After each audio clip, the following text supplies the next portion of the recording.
Hi everyone! Welcome to AADL TV. We are here today to celebrate the 2021 Write On 3rd through 5th grade writing contest. We are super excited to get started, but first we have a message from our special guest, author Tara Michener. Tara Michener is the author of many titles, including Who I Am, Not What I Am, I'm Just Okay, and 100% Real. And she's here today to share a few words with us. The opportunity to come here and to talk to you about my favorite subject, which is writing, is fantastic for me. So let me tell you a little story. You are 3rd through 5th graders. So I'm going to tell you a little bit about my 3rd, 4th, and 5th grade year as quickly as I possibly can, being succinct. When I was in 3rd grade, I just went to a new school, and the prior school that I went to, I got bullied terribly in. So when I went to my new school, I decided I was going to reinvent myself and, be a new personality, and it was going to be awesome.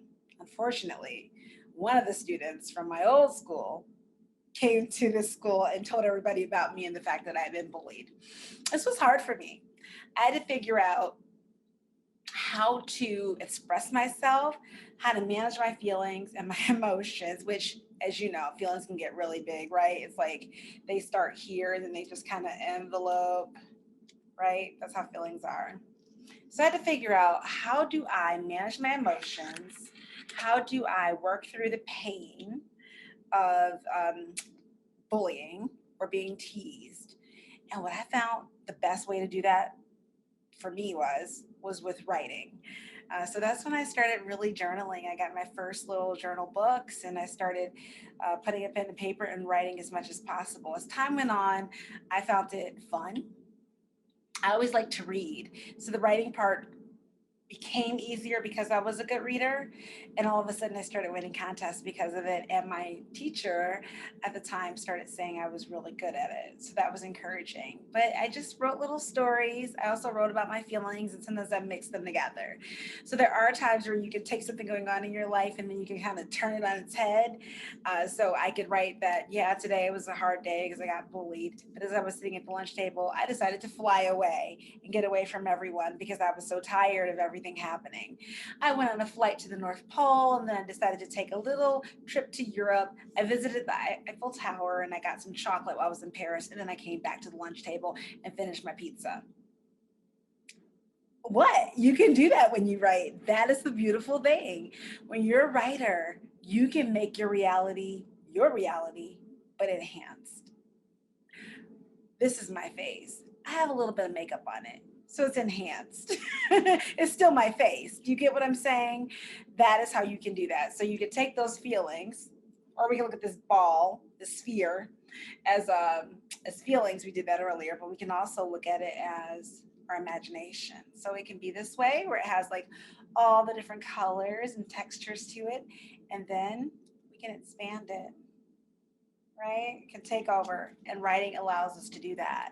But as we do that, it has all of these benefits to it. It makes me feel better. It makes people that hear it feel better. I can go back to it. I can rewrite and edit and switch things around so I can decide. I was sitting at the lunch table and the girls decided not to bully me because they heard that I could fly. What were they talking about? I couldn't fly. I didn't know what they were saying. But they said they heard that I flew to Paris and that I flew to eat chocolate there. And then I came back after visiting the North Pole. I had no idea what they were talking about. How odd. But then when I came home, I did notice there was some chocolate that said "From Paris with Love." What was that about? And then I woke up. I just flipped that story on its head. So rewriting isn't always the correct grammar, although that is fun to do that. You can also rewrite in other ways too. You can rewrite by changing the story, doing all kinds of fun things with it. I want to show you my book collection. Uh, and hopefully that inspires you, because I was this little 3rd grade girl who wrote stories, and now I'm an author. So this is my first book, Who I Am, Not What I Am. It's a picture book. And as we know, picture books, they actually have pictures to help tell a story, but they're also around 30-ish pages. It can range, but around 30-ish pages is correct, right? My second book is 100% real. This is 100% real. It's also a picture book, a compliment to Who I Am, Not What I Am. The third book I tried to be a little different, and that is Summer Camp Survival. This is a chapter book. So we see here the texture is a little different, the sizing. Pictures help tell the stories in picture books, but when you get into your chapter books, this is a middle grade novel, you don't see pictures as much. Now, some chapter books do have pictures, mine don't. Not yet, at least. I do have two other chapter books. These two, they're a little older, maybe for your siblings, but they're thicker. This one in particular, No Longer Besties, another sort of teenage drama, is really special to me when I talk about writing, and I hope it encourages you. There's something called NaNoWriMo, which is National November Novel Writing Month. And that month, you're encouraged to write 50,000 words in 1 month. So in the month of November, you're encouraged to write 50,000 words. Is that a lot of words? It's a lot of words. But can you do it? I think you can because I did. And the first time I did it, this is what the result was. No Longer Besties, which as you can see is my thickest book. So that's super encouraging. So writing also allows you to come up with all kinds of challenges. This is my book that was recently published in 2020, I'm Just Okay. And this one is my pandemic picture book. A lot of us were at home and we had all these feelings that were just kind of like conglomerated, kind of like a glitter jar full of feelings all over the place. So, what do I do with those feelings? Same thing I did when I was little. I wrote. And as a result, I wrote a book called I'm Just Okay. And it deals with this little boy who's feeling a lot of self. We can relate to that, right? I can tell you a little secret about that little boy. He is someone that I know and that I love, and I'll show you in the back page. Give you a little sneak peek. If you look really closely, that is me and him. And it's my son Cannon. He actually inspired me to write. Sometimes you might ask the author, what inspired you to write? What made you want to do this? Well, my son made me want to write during the pandemic because, as you all know, I'm sure the same was true for you. I know that the same was true for you. School was disrupted and times were different.